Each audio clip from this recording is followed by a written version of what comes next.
I did talk to Wayne County Executive Warren Evans, and he was talking about making sure that the data is actually correct when they're talking about the deaths that they're having in the county. And also he's talking about the budget in the county. Take a listen. In the last few days, it's interesting, the number of new cases has leveled off significantly, which is promising to look at. But the people who have been in bad shape in the hospital for longer periods of time, I think, are expiring at a rate that is a little scary. So to be able to have a place for the bodies to get through this and give the hospitals the room to continue to do what they're doing is one of the really significant issues. One of the other ones is just getting accurate records so that when this is over, and God willing, it will be over and be over soon, we'll have the appropriate data to extrapolate from this. My not biggest fear, but one of my fears is that we lose information relative to the race of people, the information relative to what hospital they came from. I mean, all of that data is going to be really helpful for us to try to prepare if there's such a possible thing for the future. And we're getting better at the coordination to get it done, but it's still not perfect. So let's go ahead and talk about that. What is your office doing to coordinate data that's happening county level, and then also coordinating it with the state? And who have you engaged into doing that? Well, we've engaged the hospitals.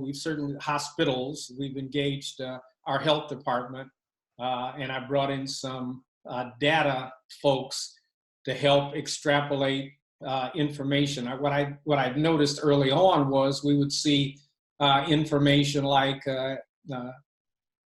34% of the deaths were African American, 24% of the deaths, just as it's roundabout for certain days, were Caucasian, and then you'd have 30% race unknown. Well, you're never going to make any sense out of that until you figure out what's going on with the race unknown. And so oftentimes it was the appropriate box wasn't filled out when it was submitted, and you could go back into the case notes and extrapolate that, but in some cases you can't. And so, we're just trying to make sure that we do all the follow-up we can so that at the end of this, there's actually real data to plan for the future. Let's talk a little bit about, I think the cases that people are watching are in the nursing homes, occurring in the nursing homes in Wayne County. What kind of communication have you had with the operators of some of the nursing homes in terms of either helping out the staff there with more PPE or more testing of residents of the nursing homes and the staff there as well?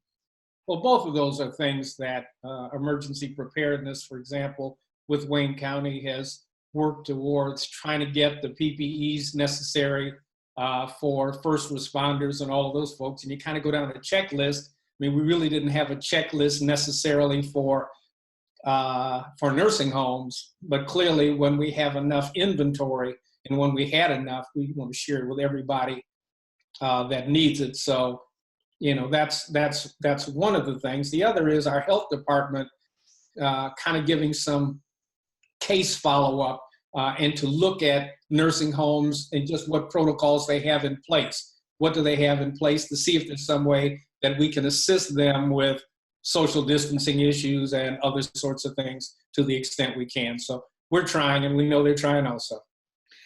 Let's talk a little bit about the conversations that are already happening about, opening up the economy again. Do you think that we need to have those conversations? It's too early to have those conversations, or what would you like to see included, or what we have to take into consideration before we talk about that? Well, I think the biggest thing is the